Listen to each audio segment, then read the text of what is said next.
दोस्तों, आज मैं आपको एक रहस्यमय कहानी सुनाने जा रहा हूँ, जिस रहस्यमय कहानी का नाम है कांच की आंख। ये स्थान है राजस्थान का एक छोटा गांव राजगढ़, जहाँ पुराने महल और हवेलियाँ वीरान पड़ी थी। इस कहानी में नैना नाम की एक लड़की होती है, जिसकी उम्र 16 साल की है, जो हाल ही में अपने परिवार के साथ शहर से गाँव आई थी। उसका स्वभाव बहुत ही शांत लेकिन जिज्ञासु था।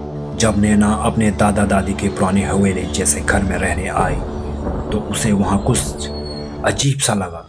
दीवारों पर लटकती पुरानी तस्वीरें, लकड़ी की सीढ़ियाँ जो हर कदम पर चिरचिराती, और सबसे रहस्यमय ड्राइंग रूम में रखा एक पुराना कांच का शो पीस जो एक आँख की तरह दिखता था। जब नैना ने पहली बार उसे देखा, तो उसे लगा जैसे वो आँख उसे घूर रही हो। रात के समय उस आँख से अजीब सी नीली रोशनी निकलती थी, और उसी रात से नैना को सपने आने लगे। एक औरत लाल साड़ी में जो रो रही थी और कह रही थी, मेरी आँख लौटा दो। नैना डर गई, लेकिन वह रुकने वाली नहीं थी।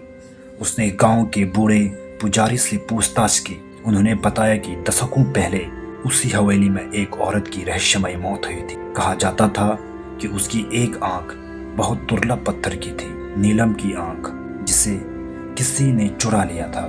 नैना समझ गई कि जो शोपीस उसकी हवेली में रखा है, वो सिर्फ एक सजावट नहीं, वही चोरी की गई आंख है।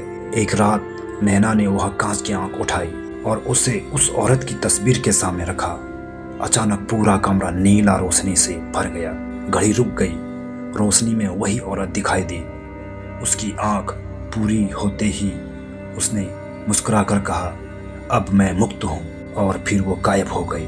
सुबह तक वह शो पीस भी गायब था, लेकिन तब से हवेली में शांति थी। न कोई रोशनी, न सपने, सिर्फ एक गुलाब की खुशबू जो हवा में बसी रहती थी। क्या हुआ उस आंख का? वो औरत कौन थी? क्या वो नैना को ही खोज रही थी? कुछ सवालों के जवाब कभी नहीं मिलते। यही रहस्य है। दोस्तों, अगर आपको ये रहस्यमय कहानी पसंद आई, तो आप हमारे चैनल को लाइक, शेयर एंड सब्सक्राइब करना ना भूलें, और बगल में बेल आइकन जरूर दबाएं, ताकि आपको डेली आने वाले नोटिफिकेशन समय से पहले मिले।